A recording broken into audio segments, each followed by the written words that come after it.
চাঁপাইনবাবগঞ্জ জেলাকে অপরাধমুক্ত ও জনবান্ধব পুলিশিংয়ের কেন্দ্রবিন্দুতে পরিণত করার অঙ্গীকার ব্যক্ত করেছেন সদ্য যোগদানকৃত police super SP Goutam Kumar বিশ্বাস।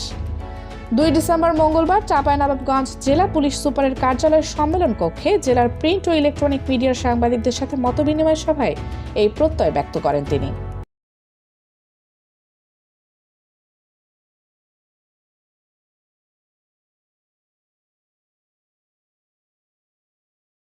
নবাগত পুলিশ সুপার বলেন, জনগণের আস্থা ফিরিয়ে আনতে পুলিশ সর্বোচ্চ গুরুত্ব দেবে। তিনি বিশেষ করে মাদকদ্রব্যের অপব্যবহার, কিশোর গ্যাংয়ের দৌরাত্ম্য এবং বাল্যবিবাহ প্রতিরোধের বিষয়ে জিরো টলারেন্স নীতি গ্রহণের কথা ঘোষণা করেন।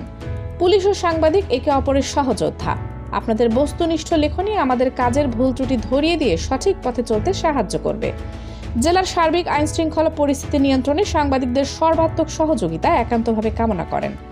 মতবিনিময় সভায় উপস্থিত সাংবাদিকবৃন্দ জেলার ট্রাফিক ব্যবস্থাপনা সহ বিভিন্ন জনগুরুত্বপূর্ণ সমস্যা তুলে ধরেন।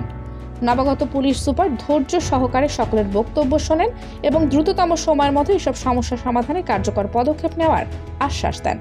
এ সময় স্থানীয় পত্রিকার সম্পাদক, বিভিন্ন টেলিভিশন, জাতীয় পত্রিকার চাঁপাইনবাবগঞ্জের দায়িত্বে থাকা সংবাদকর্মীরা সহ অতিরিক্ত পুলিশ সুপার ও অন্যান্য ঊর্ধ্বতন কর্মকর্তাবৃন্দ উপস্থিত ছিলেন।